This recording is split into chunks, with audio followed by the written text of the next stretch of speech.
Salam sepak bola, salam sehat, salam sejahtera, dan juga salam hormat saya kepada teman-teman netizen atau warganet yang merupakan viewers, subscribers, and also supporters of channel YouTube Bola Bung Binder. Di konten terbaru hari ini teman-teman sudah jelas dan pasti, saya ingin memberikan review dari pertandingan di English Premier League antara Chelsea versus Manchester United yang berakhir dengan skor imbang 1-1. Dengan hasil imbang ini, berarti selisih poin antara Chelsea dan Manchester City menjadi lebih tipis lagi. Untuk sementara Chelsea itu unggul hanya 1 poin dari Manchester City dan hanya 2 poin dari Liverpool. Sebelumnya kita tahu selisih poinnya lebih besar daripada hanya 1 dan 2 poin dengan City dan juga Liverpool. Sedangkan Manchester United dengan hasil imbang ini masih berada di luar top 5. Ya walaupun mereka menang juga, mereka tidak akan bisa melewati Arsenal yang sementara ini berada di peringkat nomor 5. Kita semua menunggu pertandingan besar ini. Saya juga ada membuat konten preview dari pertandingan besar ini. Dan di konten preview tersebut teman-teman, telah saya menjelaskan beberapa hal yang akan mempengaruhi performance dari kedua tim. Yang pertama adalah dari Chelsea. Bahwa Chelsea bisa saja kalah atau sulit untuk bisa meraih kemenangan jika ada salah satu dari pemain Chelsea yang mendapatkan kartu merah. Jika ada salah satu dari pemain Chelsea yang melakukan kesalahan. Ternyata itu terjadi teman-teman. Memang tidak ada kartu merah, tidak ada pemain Chelsea yang mendapatkan kartu merah. Tapi kita semua yang menonton pertandingan semalam bisa melihat bahwa ada kesalahan yang dilakukan oleh Jorginho sehingga bisa dimanfaatkan oleh Jadon Sancho untuk mencetak gol. Hal kedua juga yang saya katakan bahwa dengan absennya Harry Maguire memberikan keuntungan untuk Manchester United dan tentunya kerugian untuk Chelsea. Karena sudah jelas tanpa adanya Maguire sulit untuk Chelsea membantai Manchester United. Karena memang Maguire lah adalah titik lemah dari Manchester United. Mau tidak mau, ya memang untuk sementara ini dia masih diandalkan. Karena saya pikir tidak ada pilihan lain. Apalagi Maguire dibeli dengan harga yang mahal dan juga untuk saat ini dia masih statusnya adalah kapten dari Manchester United. Tapi tanpa Maguire, kan seperti yang juga saya jelaskan di konten preview tersebut, pemain lain yang masuk pasti akan bermain mati-matian. Dia akan coba untuk membuktikan kepada Carrick atau juga nanti pelatih yang akan masuk, Ralf Rangnick, bahwa dia juga pantas untuk main sebagai starter di setiap pertandingan dari Manchester United, yaitu Eric Bailly. Dan terlihat Bailly bermain sangat dingin di pertandingan ini. Kita tidak melihat ada kesalahan yang dia lakukan, dia pressingnya juga cukup ketat, bahkan Lukaku pun tidak berkutik di pertandingan ini walaupun Lukaku masuk hanya beberapa menit sebelum pertandingan berakhir. Tapi Bailly memberikan performance yang luar biasa di pertandingan ini. Dan juga saya jelaskan bahwa kuncinya untuk Chelsea adalah mereka perlu memanfaatkan seminim pun peluang untuk mencetak gol. Ternyata para pemain Chelsea yang mendapatkan lebih banyak peluang dari Manchester United tidak bisa memanfaatkan peluang-peluang yang mereka peroleh yang sebetulnya sebagian besar itu adalah peluang-peluang dari dalam kotak penalti. Dan Chelsea hanya bisa mencetak gol dari penalti dari Jorginho yang sebelumnya melakukan kesalahan. Memang ini adalah pertandingan yang sulit tentunya untuk Michael Carrick. Dia berhasil membawa timnya lolos dari fase grup Liga Champions setelah mengalahkan Villarreal dengan permainan yang tidak istimewa. Sama sekali kita tidak melihat kreativitas dari para pemain MU di pertandingan lawan Villarreal. Dan saya juga jelaskan bahwa perbedaannya MU sekarang tanpa Ole adalah para pemain itu bermain lebih disiplin lagi. Terlihat juga di pertandingan lawan Chelsea ini. Para pemain Manchester United itu bermain disiplin.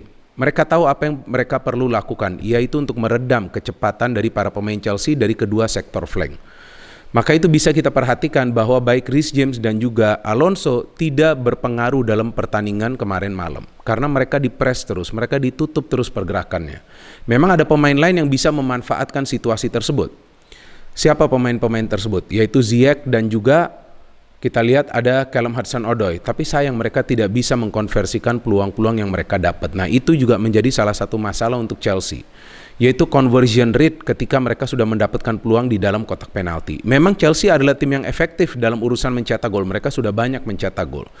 Tapi efektivitas juga perlu mereka capai ketika mereka menghadapi tim-tim besar. Karena sejauh ini yang kita lihat track record dari Chelsea, mereka baru menang lawan tim besar itu lawan Arsenal di awal musim. Karena memang Arsenal pada saat itu juga tidak full tim.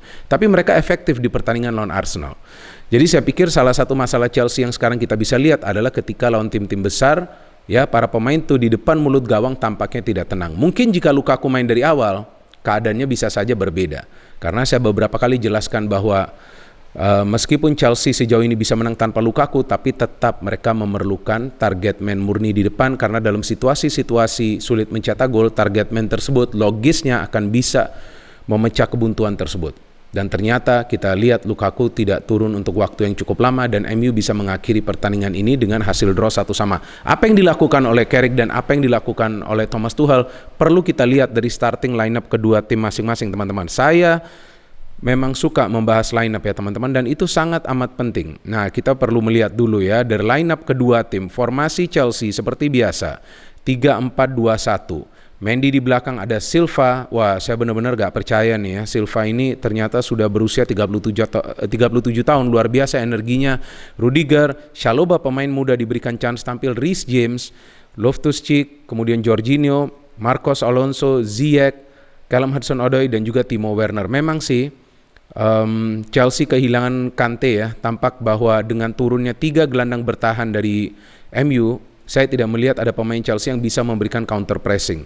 Walaupun para pemain MU itu tidak melakukan high pressing, tapi mereka menunggu di tengah. Dari Manchester United, lagi-lagi langkah yang berani dari Michael Carrick. Dia tidak memainkan Cristiano Ronaldo sebagai starter. Yang dia pilih Rashford dan juga Sancho, bersama juga dengan Bruno Fernandes. Kenapa Rashford dan juga Sancho? Kalau saya perhatikan bahwa Carrick ini mengandalkan strategi counter attack seperti yang dia terapkan lawan Villarreal. Jadi dia menurunkan 2 pemain yang punya skill dan juga punya speed, yaitu Rashford dan Sancho. Bruno Fernandes saya melihat ini perannya sebagai false nine. Ada Fred, ada Matic, dan juga McTominay. Ini baru pertama kali saya lihat MU itu bermain dengan 3 gelandang bertahan. Ya tentu mereka sudah tahu bahwa jika mereka lebih banyak memainkan gelandang serang akan sangat berbahaya lawan Chelsea. Di belakang karena Shaw belum bisa bermain, Telles, ada Bailey yang tadi sudah saya katakan nih pemain fighter ya di pertahanan. Ada Lindelof, ada Aaron Wan-Bissaka, dan De Gea yang main luar biasa di pertandingan ini. Ada 4 save yang dia lakukan dari dalam kotak penalti untuk mencegah para pemain Chelsea mencetak gol. Seperti yang tadi saya katakan, Chelsea mendapatkan banyak peluang dari menit-menit awal. Ziyech, Callum Hudson-Odoi mendapatkan peluang untuk mencetak gol, no conversion. MU saya tidak melihat ada mendapatkan satu pun peluang di babak pertama ya yang mengarah ke gawang dari Mendy, tapi ada satu pergerakan dari Fred tuh yang cukup berbahaya saat dia menerima umpan dari Rashford. Tapi ya itu dia ya, dia coba untuk mengelabui atau mengecoh Rudiger. Dia sudah mengolongi bola tapi justru dia terjatuh. Jatuhnya juga sendiri, tidak ada challenge. Kan aneh juga kan. Ya kita lihat juga kemudian ada keributan antara Fred dan juga Rudiger. Tapi ya mereka juga akhirnya bisa menyelesaikan masalah itu. Masuk ke second half, ya tentu saya menunggu nih akan ada pergantian pemain atau tidak. Saya berharap bahwa Cristiano Ronaldo itu turun di babak kedua. Memang Ronaldo turun, tapi setelah Sancho mencetak gol, karena kesalahan dari Jorginho, Bruno membuang bola jauh ya. Dia menghalau bola, ternyata tidak bisa dikontrol dengan baik oleh Jorginho, dan Sancho mencurinya. What a finish from Sancho. Nah ini dia, kita lihat ya keberanian dari Carrick. Kan kalau Ole ini kan tidak begitu percaya kepada Sancho kan. Nah tapi sekarang kita lihat Michael Carrick ini percaya ke Sancho. Dia mainin sebagai starter. Seperti sebelumnya dia memainkan Sancho sebagai starter itu lawan Villarreal, dan Sancho bisa mencetak gol di Premier League. Setelah sebelumnya dia juga mencetak gol lawan Villarreal. Jadi ini saya pikir adalah langkah yang berani dari Michael Carrick. Jika Ole, saya tidak yakin bahwa Sancho itu akan diberikan kesempatan untuk main dari awal. Kemudian Jorginho bisa mencetak gol setelah Wan-Bissaka melanggar Thiago Silva. Itu yang tadi saya katakan, Thiago Silva ini saya tidak percaya, usianya 37 tahun, masih penuh energi.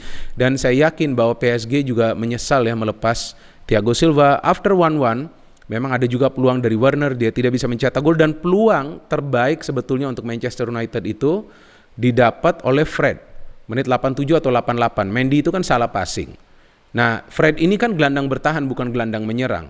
Ya memang ketika dia mendapatkan bola dia berada dalam posisi menguntungkan. Dia ada 2 pilihan. Apakah dia bagi bola, karena dari segi jumlah pemain MU itu unggul. MU 3 pemain, Chelsea itu 2, Silva dan Chalobah jika saya tidak salah. Tapi dia memilih shooting. Boleh saja shooting, gak masalah. Tapi syutingnya harus power, harus juga placing. Tapi dia justru tampaknya memberikan bola itu kepada Mendy. Dia coba mungkin untuk lob Mendy, tapi ternyata Mendy bisa membaca itu dan Mendy menangkap bola dengan begitu baik. Padahal itu peluang untuk Manchester United mencetak gol. Ya, kembali meraih keunggulan menjelang pertandingan berakhir. Ada Ronaldo, ada Lingard. Oke, dia nggak mau bagi bola karena mungkin dia juga terburu-buru. Tapi syutingnya itu harus akurat, placingnya pun itu harus bagus. Ternyata Fred tidak bisa melakukan itu. Dan ada juga beberapa kali passing yang dia memberikan itu tidak akurat. Saya tidak yakin bahwa Fred ini akan menjadi pilihan dari pelatih yang nanti akan masuk, Ralf Rangnick, karena terlihat bahwa di pertandingan seketat dan sepenting ini Fred pada saat mendapatkan peluang tidak mampu memanfaatkan peluang tersebut, padahal Mendy sudah melakukan kesalahan. So overall yang saya perhatikan, Carrick lagi-lagi memilih taktik defend and counter, dan Thomas Tuchel sayang sekali terlihat juga dia frustrasi di pinggir lapangan karena begitu banyak peluang dari para pemainnya tapi tidak bisa mereka mengkonversikan peluang untuk mencetak gol dari open play. Dan kita tunggu nanti ke depannya apakah Manchester United bisa tetap bermain disiplin seperti ini. Ya, saya kembali melihat tidak ada permainan yang istimewa dari MU di pertandingan ini karena murni mereka terlihat tidak ingin kalah dari pertandingan ini lawan Chelsea, sehingga Carrick memilih untuk menurunkan banyak gelandang bertahan. Carrick memilih untuk memakai strategi yang biasa kita kenal dengan strategi parkir bis. Semua pemain kumpul di belakang, sesekali menyerang, dan mereka hanya mendapatkan 2 peluang sepanjang pertandingan ini. 1 peluang berhasil mereka manfaatkan untuk mencetak gol. Jadon Sancho yang mencetak gol itu setelah Jorginho salah. Kemudian yang kedua tadi peluang dari Fred. Dari Chelsea banyak sekali peluangnya. Yaitu dia ya, kesulitan Chelsea pada saat memang mereka berhadapan dengan tim yang betul-betul bertahan total, seperti apa yang dilakukan oleh Burnley sebelumnya. So we wait for the next match of these two teams, dan juga saya akan menunggu bagaimana nanti ke depannya Manchester United bisa berkembang. Dan lagi-lagi saya pikir bahwa taktik menentukan hasil akhir dari pertandingan ini. Taktik dari Carrick memang terlihat membosankan bagi kita semua karena hanya menunggu di belakang, hanya menunggu di tengah. Tapi ya itu dia lakukan karena memang dia ingin agar timnya tidak kalah di pertandingan ini setelah sebelumnya di pertandingan away lawan Watford, Manchester United itu dibantai dengan skor 4-1. So we wait for the next match of these two teams. Untuk sementara Chelsea masih berada di peringkat nomor 1, dan seperti yang saya jelaskan sebelumnya di konten preview bahwa posisi Chelsea ini belum aman. Karena kita lihat Liverpool menang dan City juga menang, dan Manchester United mereka masih punya peluang untuk masuk ke papan atas, tapi mereka harus bermain lebih kreatif lagi. Jika hanya bermain untuk cari aman, saya tidak yakin bahwa MU itu akan bisa bersaing di papan atas atau juga lolos ke kompetisi antar klub Eropa musim depan. Maka itu saya pikir mereka menunggu juga pelatih baru mereka, Ralf Rangnick. Apakah Rangnick akan bisa mengubah permainan dari MU? Nanti saya akan bahas di konten selanjutnya tentang peran, tugas, dan juga kemungkinan apakah Rangnick akan berhasil atau tidak di Manchester United. Sementara itu, pertandingan ini berakhir seri. No hate, only football. Salam sepak bola.